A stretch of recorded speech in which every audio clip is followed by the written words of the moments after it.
Well, hello everybody. I'm back again. This is my day to do the posts today. But I'm just backtracking a little bit because when we did our post at the weekend, I had completely got my project round the wrong way. So it was anything but a card. So what I'm doing is going back to that project now. I had elected to use Merry Christmas. But however, that wouldn't work for the project that I'm doing today. So this is the project I was going to show you. So I'm just going to walk you through it.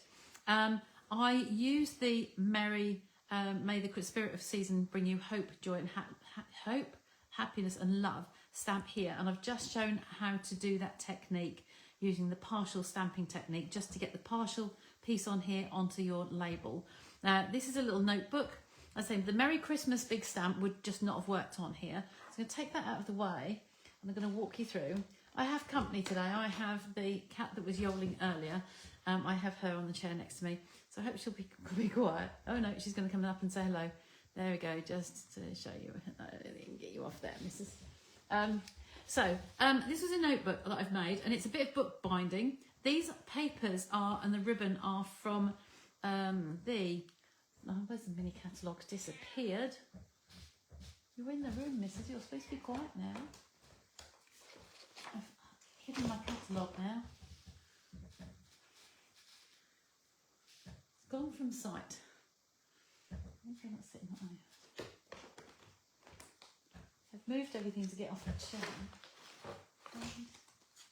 It's daft. Hiding it. So I'm just going to find it in here. It's the planted peaceful garden. That one. 33. 33. This one here. I've lost the middle of my book. Look. So this is a beautiful suite that we had as part of a project that Stampin Up did for demonstrators. Just a half day, a morning session, and we could pre-order these items. So these papers down here, they're on page 33 in your catalogue. And they've got beautiful gems and the ribbon with them I'm showing today. They also have the stamp sets and the dies that go with it, the glimmer paper and an embossing fold. I don't have the whole suite, but I do just have the embellishments and the papers. So I thought I'd use those. And this is the project I was making. So this is our beautiful ribbon with the little silvery edges to it, just little tufts, but very soft, so it still ties. And what I've done here, I've taken some lined paper that I've purchased. They're made for Filofax, so these are SLIMLINE ones.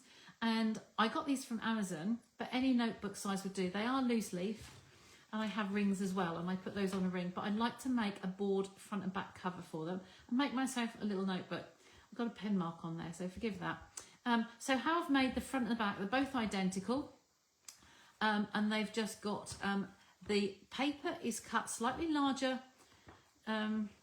Sorry, let's go back a bit. You want to cut a piece of board slightly larger than your Filofax pages. So you only want a little board, just a tiny bit. Work out your sizes depending on what notepad paper you get. Okay, I've done this with A5 as well as the SLIMLINE one. So you're making your paper, designer series paper, a small border all the way around the outside. So I'd say like, I don't know, 3/4 of an inch maybe.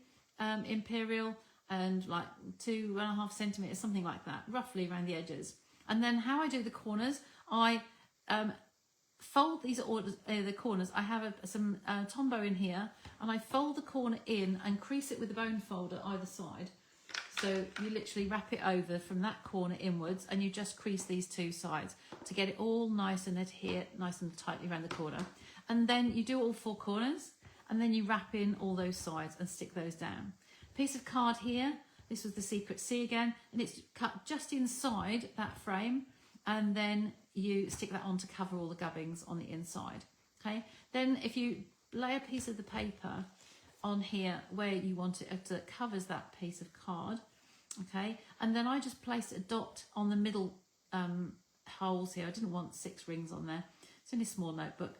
So I placed a dot in the middle, and then I used a crocodile. We used to have a crocodile or any hole punch to punch through the board and the decoration on there, and just punch the hole through. So you do that on both top and bottom, the middle one, and then you just assemble. So you make 2 identical front and back, like so, and then just assemble it, put the rings on. And then I've attached on the back, I've attached a piece of ribbon. So just put some, I've used tape, our double-sided tape again, and I've gone slightly short of the edges. If you put your tape right to the edges, it's got this danger of tearing in. If it's taken back to a little way each side, then it will not pull up the edges of your board here and peel that paper back. So that's just a little tip for you. Just put it just slightly in from the edges, okay? And then you're just tying that round into a little bow. And if you've got one length longer than the other, you wrap that one round, and then you're just going to tie that in a little bow. Okay, you can make a card sleeve as well, just to slide over it, but if your contents are going to vary in thickness, or you want to add some more pages to it, then I would leave it so it's a bit of a flexible option. Okay, and there's our ribbon tied, and our little notebook has been made. So these will make great little presents. I've die cut this inside piece here. I've stamped the greeting and then die cut it using the Stylish Shapes dies, which are still available. They are a really useful set to have. They have got the squares, the circles, and the banners. I've had these a long while. They've been around quite a while. 159,183 is the price. They're still on their website today, and they were at £28 for 1, 2, 3, 4, 5, 6, 7, 8, 9, 10, 11, 15 dies. I've covered up my little label at 15 at the top there. Move those down a bit and I'll be able to read it. Okay, so that's the die I use in the middle, and then I use the glimmer paper that goes with these designer series papers. Have some beautiful glimmer papers. I think I showed you the papers on Sunday, just forgot to get the project the right way around. So I'm just going to show you these. These are the beautiful glimmer papers that go with those designer series papers that I showed you. So these ones pick out the colours in here nicely. Okay, so I went for the Secret C one and just put a little layer of that behind. Use it very sparingly, so only cut the little pieces out of the corner as we need them. And then I've placed on there a couple of the gems as well. Gems are little star-shaped pieces, just to the side of me here. And that's these ones in here. I've just cut the flap off at the top to make it slide easier. And they're like little sort of snowflakey shapes. And I've just put one on each end of that little banner.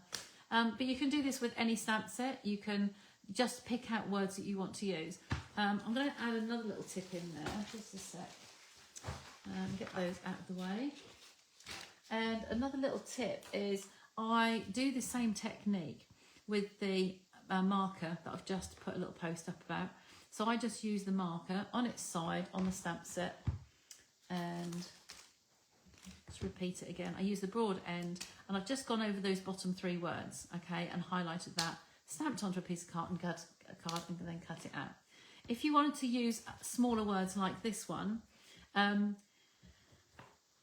have stamped this one before and then cut these into little bricks. So I cut them straight with a little trimmer and then snip each end. So I've put wishing you all the best. So if you haven't got you and yours, if you do that technique, you'll have that offset like so. But in this case, it's easier just to stamp all the greetings, slice them up, and then snip the words out that you want to use. Make a little collage and put little, just stagger them slightly. And you can use the words up here as well. You don't have to keep the same font either. So if it was something else on another set, you can mix and match your stamp sets. For instance, you could just have season and just cut that one out and just have that word on its own. Okay, so that's another little tip, and then just showing my 3D project from the other day. It will be posted in the right link on the